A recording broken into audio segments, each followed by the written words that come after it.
இது சூப்பரான சேமியா கேசரி தான் பார்க்க போறோம். ஆல்ரெடி நான் போஸ்ட் பண்ணியிருக்கேன் இது. பெண்ணா இதோட. ஃபர்ஸ்ட்டு நெய் போட்டுங்க. நெய் போட்டு முந்திரி பருப்பும், ஏலக்காவும் போட்டு வறுத்துக்குங்க. ஏலக்காய், சின்ன பட்டை போட்டு. வெந்நீர் ஊத்திங்க. வெந்நீர் வந்து 1 கப்புனாக்கா 1 கப்பு சேமியானாக்கா 2 கப்பு வெந்நீர் ஊத்தணும். இது வந்து 1/2 கப் தான் எடுத்திருக்கேன். கொஞ்சம் கேசரி பொடி, லைட்டா ஒரு பிஞ்ச் உப்பு போட்டுக்குங்க. அப்பதான் டேஸ்ட் என்ஹான்ஸ் பண்ணி குடுக்கும்.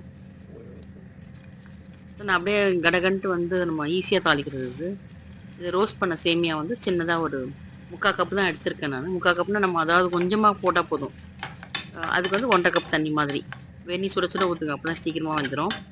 நல்லா சேமியா வெந்த பிறகு, அதுக்கப்புறமா தான் வந்து நம்ம வந்து சுகர் ஆட் பண்ணணும். சுகர் வந்து 1 கப்புனா 3/4 கப் போட்டா சரியா இருக்கும். உங்களுக்கு ரொம்ப சுகர் சாப்பிட்றவங்க ஈக்குவலா போடலாம். கொஞ்சம் மீடியம்னாக்கா நீங்க வந்து 3/4 கப் போட்டா போதும். இன்னும் கம்மினாக்கா 1/2 கப் போட்டா போதும். 1/2 கப் போடும்போது நம்ம டிஃபன் மாரி சாப்பிடலாம். ஒரு ஸ்பூன் பட்டர் போட்டிருக்கேன். ஏன்னா, அது நல்லா கிளாஸியா நல்லா வரும். ஃபர்ஸ்ட்டு நெய் போட்டு தாளிச்சிருக்கேன். அதுக்கப்புறம் வெந்நீர் ஊத்திருக்கேன். அப்புறம் இது சேமியா வெந்ததும் சுகர் போடுங்க. அப்படியே கிளறி தள தளன்னு இருக்கும்போதே அப்படியே இறக்கிடுங்க. அப்போ வந்து கொஞ்சம் ஆறுனதும் இறுகிடும்.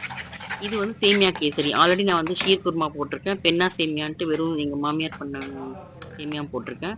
இது ரொம்ப அருமையா இருக்கும். இது கண்டிப்பா செஞ்சு பாருங்க. இது பேச்சுலர்ஸ்க்கும், பிகினர்ஸ்க்கும் ஈஸியா இருக்கும். Thank you.